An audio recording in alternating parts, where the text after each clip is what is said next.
Hi guys, today we will talk about how to fix or how to solve the problem of Forcestop. On Flu app, you will go to settings. In this page, you will click on apps, default apps, app settings. Here you will search about the application of Flu and you will click.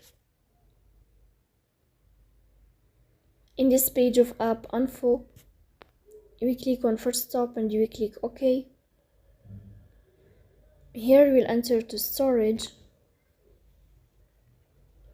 Here you will click on clear cache. In the end, you will turn off your phone and you will wait a moment to restart your phone again to fix that problem. So that's all. Don't forget to support us by like and subscribe. See you next time and thank you for your watching and your attention.